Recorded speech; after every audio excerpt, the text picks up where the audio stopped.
अगर आपका mutual fund में 1 रुपए का भी इन्वेस्टमेंट है तो आज का वीडियो आपके लिए इंपॉर्टेंट होने वाला है। आज की इस वीडियो में हम 2 पॉइंट पर डिस्कशन करने वाले हैं। सबसे पहले हर एक कैटेगरी के म्यूचुअल फंड इन्वेस्टर को क्या ध्यान रखना चाहिए आने वाले साल में, और साथ ही साथ क्या स्ट्रैटेजी हो सकती है आने वाले साल में, डिटेल में डिस्कस करेंगे और कुछ इंपॉर्टेंट पॉइंट्स है उसे भी कवर करने की कोशिश करेंगे। सेकंड, अगर आप टैक्स प्लानिंग करना चाहते हैं, सपोज करते हैं आप ट्रेडिंग करते हैं डायरेक्ट इक्विटी शेयर में और आप टैक्स प्लानिंग करना चाहते हैं, तो किस तरीके से आप सिंपल से ट्रिक को यूज कर सकते हैं उसे भी डिस्कस करेंगे। मेरा नाम है अनंत लड्डा, CFA CFP LLB। अगर अभी तक आप open for all free Telegram का पार्ट नहीं बने, सीधा टेलीग्राम पे जाके इन्वेस्ट आज फॉर कल सर्च करिएगा, आपको ये चैनल मिल जाएगा। लगे यूजफुल तो आप भी इसका पार्ट बन सकते हैं। चलिए शुरू करते हैं आज का बहुत ही important discussion.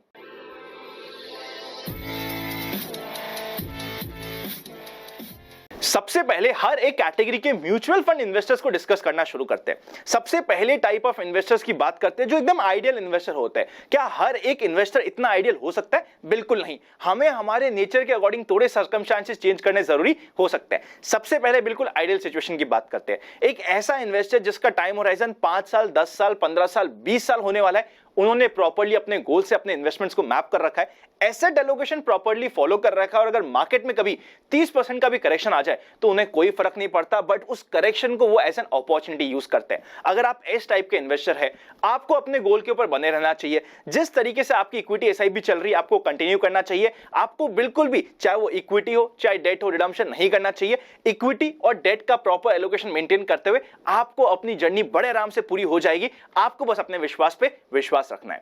Second category of investor की बात करते हैं। ये एक ऐसे इन्वेस्टर है जिनका गोल अगले 5 ही सालों में है। लॉन्ग टर्म गोल इनके अभी तक इन्होंने मैप नहीं करे, गोल अगले 5 ही सालों में है। मोर देन दैट, उन्हें अभी ऐसा लग रहा था कि मार्केट में तेजी आई, इसलिए उन्होंने अपना इक्विटी का एलोकेशन बढ़ा दिया है अननेसेसरी, इवन आफ्टर नोइंग की सुटेबिलिटी के अकॉर्डिंग उनका इक्विटी एलोकेशन कम होता है, बट बिकॉज मार्केट चल रहा था ना, उन्होंने सोचा बहती गंगा में हाथ धोने में क्या ही बुरा होता है, क्या ही चले जाएगा, इसीलिए उन्होंने अपना इक्विटी एलोकेशन बढ़ा दिया था। वापस से आपको अपने सुटेबिलिटी के अकॉर्डिंग प्रॉपर एसेट एलोकेशन करना जरूरी हो जाता है। मोर देन दैट, अगर आपका इक्विटी में कुछ एक्सेस एलोकेशन हो गया है, 15,000 निफ्टी के आसपास, हमें वापस से अपना एसेट एलोकेशन पे जाना चाहिए। कुछ रिडीम करके वापस से डेट में एलोकेट करना जरूरी हो जाता है। स्पेशली अगर आप उस कैटेगरी के इन्वेस्टर है जिन्होंने अभी तो एग्रेसिव हो गए, पर मार्केट में 20% का 25% का करेक्शन आए तो आपको टेंशन हो जाएगी। तो मेक श्योर कीजिए आप अपना एसेट एलोकेशन फॉलो कीजिए। कभी भी अपनी सूटेबिलिटी से ज्यादा एग्रेसिव होकर अब इस मार्केट में काम करने का बड़ा बैकफायर कर सकता है। जब निफ्टी 8,000, 8,500, 9,000 था ना, वहां पे तो मैंने भी सभी के पास गया था और बोला था जो भी आपकी रिस्क प्रोफाइल है उससे थोड़ा सा एग्रेसिव काम आप यहां पे कर सकते हो, ये बेहतरीन मौका होने वाला है। वो मौका भी बड़ा ही मजेदार रहा, प्रॉफिट भी आ गया। अब वापस से आपको अपने पुराने जो स्टेबल आपकी सूटेबिलिटी होती है उस पे आना कंपलसरी हो जाता है। जो आपने ऑलरेडी पैसा इन्वेस्ट किया है ना, जस्ट इन केस आपने एग्रेसिव होकर किया है, वो ऑलरेडी डबल हो गया है। अब लालच भी बुरी बड़ा है, लॉन्ग टर्म में हमें हमारी सूटेबिलिटी के अकॉर्डिंग इन्वेस्ट करना जरूरी हो जाता है। अब फाइनली बात करते हैं थर्ड टाइप ऑफ इन्वेस्टर की। ये वो टाइप के इन्वेस्टर है जिन्होंने सिर्फ देखा देखी इन्वेस्टमेंट किया है, देखा कि यार मेरा पड़ोसी इन्वेस्ट कर रहा है तो मैंने भी इन्वेस्ट कर लेता हूं। इन सभी इन्वेस्टर के लिए सबसे अच्छा मौका है। अगर आपका इन्वेस्टमेंट कुछ गलत जगह भी हो गया है, अगर कुछ थोड़े छोटे मोटे फंड्स में भी हो गया है, कुछ नीचे के फंड्स में भी हो गया है, फिर भी आपको अभी रिटर्न्स अच्छे मिल रहे होंगे, स्वच्छ पोर्टफोलियो अभियान को फॉलो करने का ये बेस्ट समय है, जिस समय आपको सब जगह पोर्टफोलियो में अच्छा लग रहा है, हर जगह ग्रीनरी लग रही है। स्पेशली अगर आपका इक्विटी और डेट का प्रॉपर एलोकेशन नहीं है, प्लीज मेक श्योर कीजिए कि अब यहां से आने वाले समय में अगले 1 से 3 साल में आपका प्रॉपर एलोकेशन होना कंपलसरी हो जाता है। वरना इक्विटी ने जितने अच्छे रिटर्न दिए ना, वो इतने कई बार बैकफायर भी कर सकता है। अपने एलोकेशन के अगेंस्ट काम मत करिएगा। साथ ही साथ अगर आपका कोई एक ऐसा गोल है जो अगले 3 ही सालों में, देखिए हमारे जितने भी इन्वेस्टर आप बेफिक्र रहिए, आपका बाय डिफॉल्ट जैसे ही गोल अगले 3 सालों में होने वाला होता है, हमारी टीम आपको वापस से इक्विटी से निकाल के पूरा का पूरा डेट में एलोकेट कर देती है। चाहे मार्केट कैसा भी हो रहा हो, हमें रूल्स फॉलो करना पड़ेगा। अगर आप हमारी टीम से नहीं भी जुड़े हुए ना, फिर भी इस चीज को मेक श्योर कीजिएगा 3 साल और 3 साल के कम के गोल को इक्विटी म्यूचुअल फंड में हमें नहीं रखना होता, क्योंकि इक्विटी की रिस्क मिनिमम 3 साल के ऊपर के पोर्टफोलियो में लेनी जरूरी हो जाती है।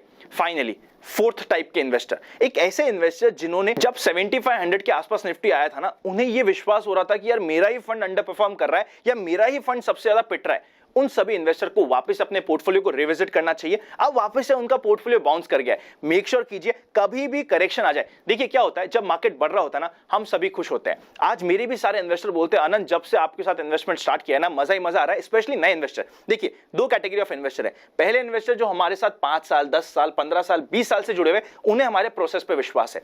सेकंड कैटेगरी ऑफ इन्वेस्टर जो पिछले मे बी 6 महीने 1 साल 1.5 साल में जुड़े, उन्हें लग रहा है अनंत आपके साथ इन्वेस्टमेंट स्टार्ट किया है ना, तब से मजा ही मजा आ रहा है। एक्चुअल रियलिटी की बात कर रहे हैं, मेरा इसमें कोई रोल नहीं है। मार्केट ने बहुत अच्छा परफॉर्म किया है, मेरा रोल एक्चुअली तब आएगा जब आपको हम पे विश्वास होना कम होगा, जब आपको मार्केट पे विश्वास होना कम होगा। उस समय आपका किस तरीके से हम इमोशनल मैनेजमेंट कर पाते हैं वो इंपॉर्टेंट होने वाला है। एक ना एक समय आप सभी की लाइफ में ऐसा आने वाला है कि आपको लगेगा अनंत देखिए जो आपने, या आपका कोई भी डिस्ट्रीब्यूटर हो या आपको कोई भी एडवाइजर हो, इवन अगर वो सही भी एडवाइस दे रहा होगा ना, आपको ऐसा लगेगा देखिए आपने ना मुझे गलत एडवाइस दे दी, XYZ फंड बहुत अच्छा परफॉर्म कर रहा है। अगर आपके माइंड में अभी भी कुछ शंकाएं या दुविधा है तो अभी उसे सही करने का बिल्कुल सही समय है। अभी आपको सारे पोर्टफोलियो में रिटर्न्स अच्छे मिलने वाले। अगर आपको अपने पोर्टफोलियो में अपने म्यूचुअल फंड डिस्ट्रीब्यूटर पे या फिर अपने एडवाइजर पे विश्वास नहीं है, यही सही समय होता है आप सोचें और रिविजिट करें और रीथिंक करें। अगर हमारी टीम की कोई भी हेल्प चाहिए, देखिए मैं नहीं कहता कि मैं ही आपके लिए सबसे अच्छा हूं। अगर आपको हमारे पर भरोसा है, अगर आप चाहते हैं कि हमारी टीम आपको हेल्प करे, डिस्क्रिप्शन में हेल्पलाइन नंबर और लिंक मिल जाएंगे। और मैं कभी भी ये नहीं कहता कि मैं इंडिया में नंबर 1 हूं, मैं नहीं हूं इंडिया में नंबर 1, बट मुझे इतना पता है मैं कभी भी ऐसा काम नहीं करूंगा कि मेरे इन्वेस्टर्स को मेरी वजह से नुकसान हो, या फिर मुझे पता होते हुए जस्ट फॉर माय इंटरेस्ट में अपने इन्वेस्टर्स के लिए कुछ भी गलत काम कर दूं। आपको एथिक्स हमारी फर्म में सबसे हाई मिलने वाला है, इतना मैं श्योर कर सकता हूं। बट हां, जब तक आपको भरोसा नहीं हो प्लीज मत आइएगा, जिस पे आपको भरोसा उसी के साथ इन्वेस्टमेंट करना कंपलसरी हो जाता है। तो ये हो गए सारे के सारे म्यूचुअल फंड इन्वेस्टर्स की बात। साथ ही साथ अगर कोई एक ऐसा इन्वेस्टर था जिन्होंने 7500 से लेकर 9000 निफ्टी के बीच में इन्वेस्ट किया था ना, उन्हें मैंने पर्सनली, जो भी हमारे साथ जुड़े हुए हैं ना, 15,000 के ऊपर वापस से प्रॉफिट बुकिंग दे दी है। देखिए उनका ऑलरेडी प्रॉफिट हो रहा है, 50% से लेके 75% मिनिमम प्रॉफिट हो रहा है। अब यहां पे प्रॉफिट करने भी जरूरी है। ये सारे ऐसे इन्वेस्टर है जो लंबे टाइम से मार्केट में जुड़े हुए थे, उन्होंने 7,500 8,000 8,500 9,000 में मार्केट में हिम्मत रखी थी। अब उन्हें वापस से प्रॉफिट बुक करने का टाइम आ गया। अगर आप भी उस कैटेगरी के इन्वेस्टर है, आपने कुछ additional fund over and above your goal कुछ इन्वेस्ट किया था, तो उसमें प्रॉफिट बुकिंग करने में यहां पे कोई भी दिक्कत नहीं होने वाली है। I hope mutual fund investor की हर एक कैटेगरी में हम क्या यहां पे रिप्रेजेंट करने की कोशिश कर रहे हैं, आप उस चीज को समझ पा रहे हो। आपको देखना पड़ेगा कि आपका इमोशनल मैनेजमेंट कितना स्ट्रांग है। अगर थोड़ा सा भी वीक है तो प्रॉपर एसेट एलोकेशन रखिए, और जरूरत पड़े ना एक्स्ट्रा डिफेंसिव होने में भी मत डरिएगा। नेक्स्ट बात करते हैं डायरेक्ट इक्विटी शेयर की। देखिए अभी पिछले 1 साल में touch wood market has been very kind. Market ने सबको पैसा बना के दिया है, किसी ने कम कमाया होगा, किसी ने ज्यादा कमाया होगा, बट अगर किसी ने प्रोसेस फॉलो किया है, सबने यहां पे पैसा बनाया। अब आ रहा है मार्च, टैक्स प्लानिंग का समय। जो हमने पैसा कमाया उस सब पे हमें देना होगा टैक्स। अगर आपके पोर्टफोलियो में कुछ ऐसे शेयर रह गए जो लॉस मेकिंग है, या कुछ अंडर परफॉर्मिंग शेयर है, या फिर आपको लग रहा है कि यार ये गलत ओपिनियन हो गई थी, बट फिर भी आप सोच रहे हो कि कॉस्ट टू कॉस्ट आएगा तभी हम निकलेंगे, ये बेस्ट समय आपको एग्जिट करने का। आई नो आपको लॉस होगा, बट जो आपका प्रॉफिट है ना, जिस पे आपको टैक्स देना पड़ेगा, उसके अगेंस्ट ये लॉस सेट ऑफ हो जाएगा और आपको कुछ टैक्स प्लानिंग में हेल्प मिल जाएगी। मोर देन दैट, अगर आप चाहते हैं कि नहीं यार मुझे अभी भी विश्वास है कि ये शेयर परफॉर्म करेगा, आप आज एग्जिट कर दीजिए, कल वापस एंट्री ले लीजिएगा। मतलब सिंपल सा है, प्रॉफिट तो हम बुक करते ही है, अगर हम सिर्फ लॉस बुक करके वापस से सेम शेयर में एंट्री ले लीजिएगा, अगर आपको इतना ही विश्वास है तो वापस से ले लीजिएगा। पर एक बार अगर आपने लॉस बुक किया ना, आपको टैक्स प्लानिंग में कुछ हेल्प मिल सकती है। लगे यूजफुल तो आपने सीए से भी बात करिएगा, वो आपको डिटेल में हेल्प करने की कोशिश करेगा कि मैं यहां से आपको क्या रिप्रेजेंट करने की कोशिश कर रहा हूं। अगर ये वीडियो अच्छा लगे तो लाइक करे बिना मत जाएगा, चैनल को सब्सक्राइब, बेल आइकन क्लिक नहीं किया तो कोई इंपॉर्टेंट वीडियो मिस हो जाएगा। फाइनल एक पॉइंट बात करते हैं डेट फंड की। देखिए डेट फंड क्या हो रहा है, पिछले कुछ 6 महीनों में डेट फंड के रिटर्न्स कम रहे, आने वाले 1 साल में डेट फंड के रिटर्न वापस से कम रहने वाले। But mark my words, debt fund के रिटर्न्स कम है, इसलिए आप डेट फंड की इंपॉर्टेंस कभी भी कम मत करिएगा। डेट फंड आपको उस समय सपोर्ट देगा, उस समय हिम्मत देगा जब इक्विटी आपको सपोर्ट नहीं कर रहा होगा।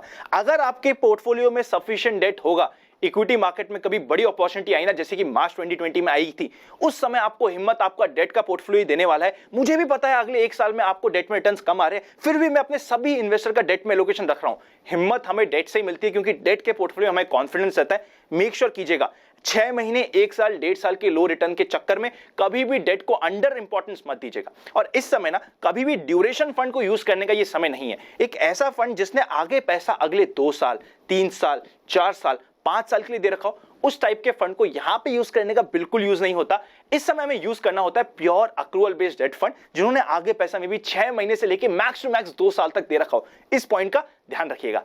Happy investing and I will see you very soon.